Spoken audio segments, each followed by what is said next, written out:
مسلمانانو ورونو شرط کورې دا دی چې یو د الله عاشقان یو، دویم د محمد رسول الله، دریم د قرآن کریم عاشقان یو. داسې عاشقان چې زمونږ په زړه کې د بل څه عشق نه وي، د محمد رسول الله په طریقه باندې مین یو. داسې مین چې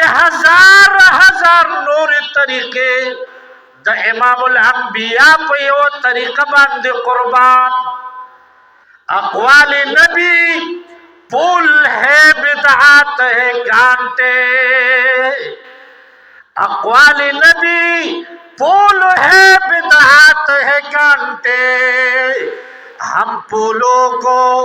کانٹوں سے جدا کرتے رہیں گے. زما د محبوب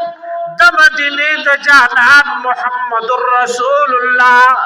طریقې دا ګلونه دي ګلونه، په دې طریقه چې روان یو ځان دې په مزین کړي نو دا خوشبوئی به درته راځي. د دې نه علاوه د غیرو طریقې د غیرو رسمونه او رواجونه او مسلمانانو ورونو ګورې دا زغي دي، دا زغي دي، د زغو نه به ځان ساتل پکاري. نو هغې به تا ته د ګل خوشبوئی راځي. اقوال نبی پول ہے بدعات ہے کانٹے، ہم پولوں کو کانٹوں سے جدا کرتے رہیں گے. که کله زما او ستا ژوند داسې جوړ شو، بیا که لوږی نو هم به برداشت وي او که تندی نو هم به برداشت وي، بیا به د هیڅ پروا نه کوو، ځکه چې موږ به د محمد رسول الله ټول ووایئ صلی الله علیه وسلم رښتونې عاشقان یو. او چې څوک یې په رښتیا باندې عاشق شوی دی، نو زه به تاسو ته یو نوم والم. دریم خلیفه څوک دی؟ حضرت عثمان ذو النورین رضی الله تعالی. الله اکبر. دا څوک دی؟ د قرآن پر رښتونی عاشق دی. الله دې موږ داسې عاشقان د صحابو ډېر قدر کوي رضی الله تعالی عنهم اجمعین. داسې زمانه را روانه ده چې خلک په پلارو کوڅو کې ګرځي او ابوبکر صدیق ته به کنځلې کوي، عمر فاروق ته به کنځل کوي، عثمان او علي ته به کنځل کوي. تاسو به برداشت کوئ؟ دا به کومه زمانه وي؟ دا زمانه ډېره نږدې ده، دا زمانه ډېره نږدې ده. حالانکه دا د قرآن رښتونی عاشقان، دا هغه څوک چې امام الانبیاء فرمایي د ستورو په شان دي، د ستورو په شان. دې کې د چا پسې روان شوي بس لار دې وموندله. د حضرت عثمان رضی الله تعالی عنہ دا ډېر رښتونی عاشق دی. د یهودو سازشیانو د کور نه چاپیره ګیره تاو کړې ده، محاصره یې کړې ده. څو ورځې؟ 40 ورځې. څو ورځې؟ 40 ورځې. په دې واقع باندې ځان لږ پوه کوي عام نوجوانان. څو ورځې؟ 40 ورځې. او دا محاصره 40 ورځې څنګه کړې ده؟ حضرت عثمان رضی اللہ تعالی عنہ ته یو ګټ اوبه نه ملاویږي، یو لوړی روټۍ ورته نه ملاویږي. الله اکبر. دې درد راګیر. حضرت حسین رضی اللہ تعالی عنہ هغه ته چې تکلیف ملاو شو، خو دومره چې لښکر ورپسې سار راغی او ماسپښین شهید کو، ماسپښین شهید کو. حضرت عثمان رضی الله تعالی عنہ پسې لښکر راغی، ګیرې ته تاو کړه. 40 ورځې. څو ورځې؟ اوږې تږې دلته. که بیبي ورله سراړي د باره منډه کړي نو دا ظالمان په لاره کې ته هغه والي هغه وغورځوي. که مشکیزه کې اوبه راړي هغه اوبه ترې توی کړي هغه لوښي ترې مات کړي. که خوراک راړي نو په لاره کې ترې وغورځوي. بیا په ژړا راشي چې کله څلوېښت ورځې حضرت عثمان رضی الله تعالی عنہ د قرآن رښتونی عاشق د یهودو محاصره د چار چاپیرا په کومه ورځ باندې چې دی شهید کېږي ساته بیبي ورته وکتل نو مخې تک زیړ دی لکه د ونې زیړه پاڼه. دا ډېره خفه شوه، ډېره دردمنه شوه، ډېرې وژړل. تر دې پورې چې راپاڅېده د دروازې کونډۍ کولاو کړه. په زړه کې دا عزم وکړو نن که څوک څه کوي نو هغه به کوي، خو زه به خپل خاوند حضرت عثمان رضی الله تعالی عنه باندې اوبه څښومه. کله دا لاړه مشکیزه د اوبو نه ډکه کړه، غلی غلی را روانه د سار په تیاره کې چې څوک را باندې پوه نشي. چې کله ورته نږدې شوه نو دا ظالمان پې پوه شو لاړل. هغه مشکیزه ماته کړه، ټنګرې ټنګرې کړه، دا تشه توره دننه راله. حضرت عثمان ته وایي اوبو له تلې ما ډېر لوی اراده مې کړې وه، خو ظالمانو لوښی مات کو اوبه یې پرېنښودې. هغه ورته جواب کې څه وایي؟ جواب کې ورته وایي بیبي لا تخافي ولا تحزني، خفه کېږه مه، غمجن کېږه مه. او ما تلاوت کو د قرآن کریم لګیا وما ځکه دا څلوېښت ورځې مکمل مسلسل زما په تلاوت تېرې شي. وی زه نه پوهېږم په لوږه او په تنده. وی تر دې پورې تلاوت مې جاري و، سترګې مې ورلې اوده شوما. چې کله اوده شوم نو د محبوب کبریا د مدینې د جانان محمد رسول الله ټول وایي صلی الله علیه وسلم دا غ زیارت می نصیب شو. الله اکبر. ما ته وایي عثمان خفه کېږم، څلوېښت ورځې دې روژه ونیوله. څو ورځې؟ څلوېښت ورځې دې روژه ونیوله، یو ګوټ اوبه دې پکې نه دي څښلي، یو لوڼی روټۍ درته نه ده میلاو شوې. او عثمانه نن به روژه ماتې ما سره کوې د خپل محبوب محمد رسول الله سره. سبحان الله. نو وی بیبي خفه کېږه ما ته زما جانان ویلي دي او نن به زما روژه ماتې دا رسوي. دا دواړو خبرې اترې شروع وي او دې کې ظالمانو بار دیوال هغه سورې کو دنده ننوتل او حضرت عثمان ذوالنورین شهید قرآن کولاو تلاوت جاری.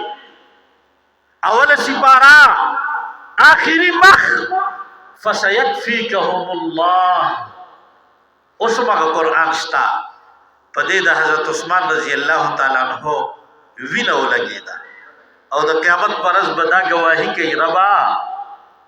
زما تلاوت کو او ظالمان رالل توري پیو چلولې او شهید. خو الله ورله مقام کم ورکړل مسلمانانو. امام الانبیاء د مدینې د جانان نه رستو اوله مرتبه د چا ده؟ پته زه وایي حضرت ابوبکر صدیق رضی الله تعالی عنہ. وخت لږ د دومره نه دی چې تاسو ته زه د دې مناقب بیان کوم چې دا څوک دی. دویمه مرتبه د حضرت عمر فاروق رضی الله تعالی عنہ، درېمه د حضرت عثمان رضی الله عنہ، څلورمه د حضرت علی رضی الله عنہ. خو امام الانبیاء بخپل وی چې عثمان الله ورله ډېر ناشنا شان ورکړی ډېر ناشنا شان ډېر ښکلی شان ورله الله ورکړی د هر یو خلیفه شان بیان کړی دی ابو بکر دا عمر دا عثمان په باره کې ووی چې په ټولو کې ډېر حیاناک علی رضی الله تعالی عنہ په باره کې ووی چې واقضاهم علی فیصلې به ډېرې ښه کولې عمر په باره کې ووی واشدهم فی امر الله عمر د الله په دین کې دلیر بهادر او سخت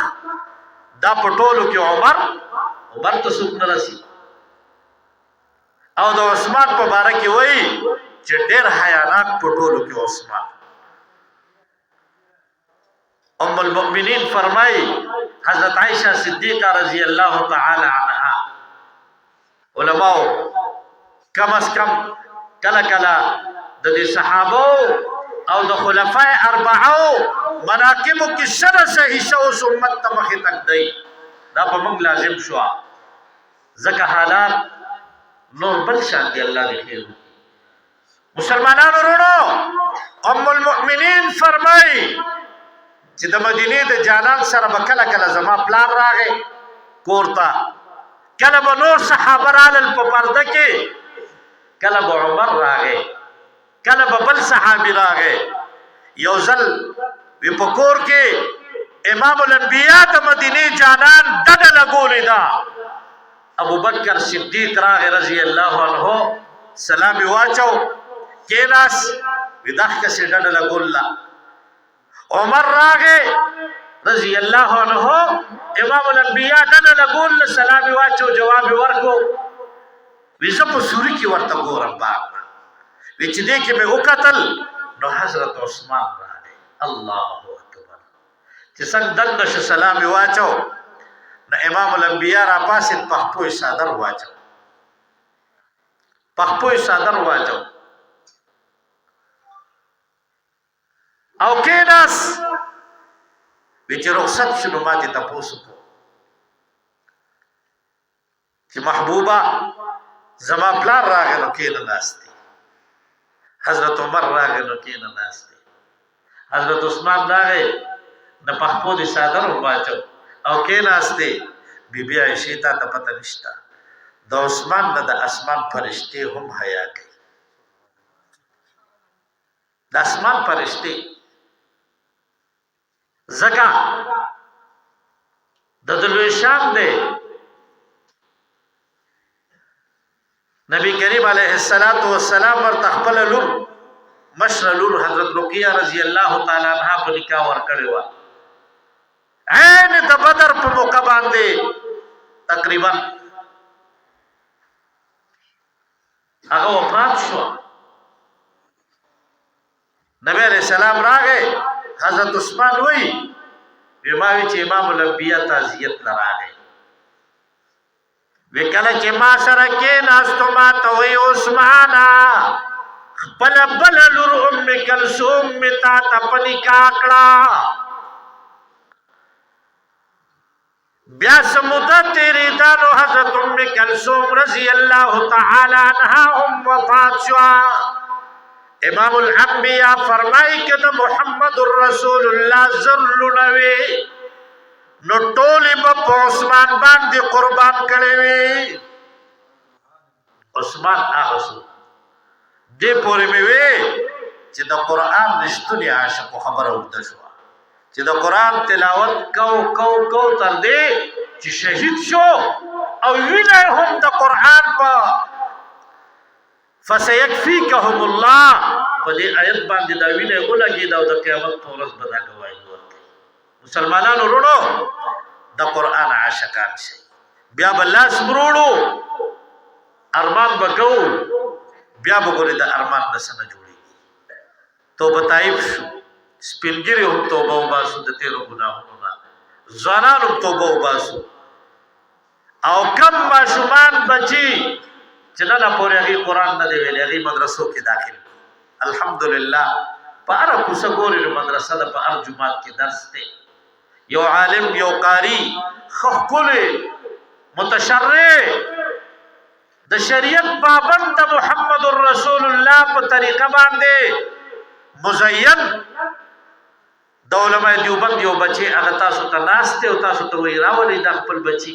قرآن په وایي ځوانانو تاسو ګجا قرآن نه ویل لزدای که چا زده کړي نو د قاریانو سره کېنئ تلفظ صحیح کوي والله سپینګیرو تاسو هم راشئ او میندو خویندو ښکلي ښکلي د زنانو مدرسې دي نو قرآن زده کوي قسم دی د قیامت په ورځ هیڅ شي ته به څوک نه پس کېږي صرف چې د حافظانو عالمانو والدین مور او پلار ته تاج پوشي کېږي او د دې دستاربندي کېږي نو نور خلک په ورته پس کېږي د دنیا وزیر اعظم بجاړي د دنیا صدر بجاړي وزیر بشیر هر یو بجاړي مال دولت ګاډو بنگلو والا بجاړي د لویو لویو ډیګرو عهدو والا بجاړي غریب یو د حافظ قرآن مور او پلار چې دغه مرتبه ته وویلي داغه په سر تاج پوشي وویلي چې د نور تاج ورته ورپسریږي نو د به کم مقام یو کم مرتبه وي راز زمون دغسې په غفلت کې تیریږي او شپه دغسې تیریږي پاسې بس کوي د غفلت د خوب نه نور را بیدار شي ډېر عمر تېر شو لږ پاتې دی بابا عبدالرحمن څه وایي وی رز دې تېره په شومی کړه شپه له خوابه رز دې تېره په شومی کړه شپه له خوابه وی خدای به کله یادوي خانه خرابه وی په شتاب شتاب دې تله دي که پوهېږي غافل مشد دې عمر له شتابه وی دلته دم او قدم دواړه په حساب دي وی بل غلط د لارې مټ د بې حسابه او بیا راته وایي د کاغذ په کشتۍ سیل بکړې ترکمه وی دا کشتۍ به دې مرګې کاندي غرقابه نو چې آفتاب یو نیزه شي بیا به څه کړې اوس چې سوري له ورتختې له آفتابه نو خلاصه ده چې د ګناه نه توبه وباسو د نیکۍ لار اختیار کړو په نیکۍ کې خیر برکت دی د ګناه په پرېښودو نیکي کول ګناه پرېښودل بن اسرائیلو کې یو زنانه ده ډېره بدکلامه ده کنځلې کوي بدې ردې خلق ته تنگ شو کور کې باري وایستا محلې والا تنگ شو محلې نه بار کړه کلی والا تنگ شو کلی نه بار کړه علاقې والا تنگ شو د علاقې نه بار کړه لاړه د کلی او د ځنګل په بارډر باندې اخوا ځنګل لیکلې ختم شو د کلی او د ځنګل په بارډر یو جونګړی ځان نه جوړ کړه پاغ جونګړ کې دا اوسي راز شپې سبا کوي ژوند تیریږي مرګ ته نږدې شوه مرګ ورله راغی قریب الموت چې کله ورله مرګ راغی نو ښي طرف ته یې وکتل هیڅوک ورته نه ښکاري کیڼ طرف ته یې وکتل څوک ګاونډي نشته وړاندې رستو یې وکتل څوک رور او خور هیڅوک په نظر نه راځي په چغو چغو باندې په ژړا شوه ویې ژړل ډېر یې وژړل چې کله ډېر وژړل نو الله تعالی ته متوجه شوې رب ذوالجلاله ایک یوازې ما د کوره شړلې شوې د کلیو محلې نه رب ذوالجلاله د علاقې نه شړلې شوې ما ته په ما باندې عالمې یا الله که ما ته عذاب راکړي رب ذوالجلال نستا پا بادشاہی کس سوا والے نرازی وی رب ذوالجلالا کہ عفو راتاو کی و بخن راتاو کی رب استا پا بادشاہی کس کمی نرازی رب باو باقی او دیکھیں روح دی ہوتا وفات شوا اللہ جل جلالہ خپل کلیم موسیٰ علیہ السلام تا وحی اکڑا موسیٰ لالشا پپلانی زیکی و زنانا دا موسیٰ جنازہ پیو موکا دفن ان کا جنازہ پیو موکا دفن ان کا او صرف دانا خلقو تا اعلانو کا چی چا دا دی زنانا پا جنازہ کی شرکتو کو مغتا اللہ تعالیٰ بخنو موسیٰ علیہ السلام اعلانو کو لاڑو رسیدو خلقم لاڑل چی وی قتل خلقو دا خو آغا زنانا اغناکار زنانا کنزلی بے کولی بدی ردی بے ویلی خلق پا موسیٰ علیہ السلام باندی امبل چمبل شو موسیٰ علیہ السلام تا وی دا خمک را شڑلی ہوا او تا پی جنازہ کے او تی دفن کے موسیٰ علیہ السلام اللہ تعالیٰ تا وی ربا خلق خنور نور سوئی یا اللہ موسیٰ علیہ السلام تا اللہ وی موسیٰ وی دیخو بخنه او مفته د خپل ځان د پاره کچری دی کوتاهی نه وی کړي او کمه په بخنه غوښتو کې نه وی کړي او د ټول مخلوق ته پاره بخنه غوښتو نو ما ټول ته بخنه کړي دا شی توبه وا بیا الله تعالی موسی علیہ السلام ته وحی وکړه او عملګرو ته وی خپل امتیانو ته چې مکه وای مسوس الله په بخنه کوي جنازه پوشو دا غرض میں دا مسلمانانو رونو چې توبه تایب شو د ګناهونو د پټه او د ښکارا درځي او د شپې د جبې او د لاس او د خپو د سترګو هر قسمه ګناه نه توبه وباسو بس پدې کې به زمونږ خیری او خپل بچي هغه قرآن خوانه کو ان شاء الله پدې به عمل کوو کنه رب ذوالجلال دې دا ختمونه د ماشومان ته د دې والدینو ته د دې استاد محترم ته قاریانو حضرات تا مبارک 100,000 بار مبارک گرزئی واخر دعوانا الحمدللہ اللهم آمین الحمدللہ رب العالمین والصلاة والسلام على اشرف الانبیاء والمرسلین وعلى آله واصحابه الطیبین الطاهرین اللهم ربنا فاغفر لنا ذنوبنا وكفر عنا سيئاتنا وتوفنا مع الأبرار اللهم ربنا ظلمنا أنفسنا وإن لم تغفر لنا وترحمنا لنكونن من الخاسرين اللهم إنك عفو كريم تحب العفو فاعف عنا اللهم إنا نسألك العفو والعافية في الدنيا والآخرة اللهم أرنا الحق حقا وارزقنا اتباعه وأرنا الباطل باطلا وارزقنا اجتنابه اللهم انصر الإسلام والمسلمين اللهم انصر المجاهدين اللهم انصر العلماء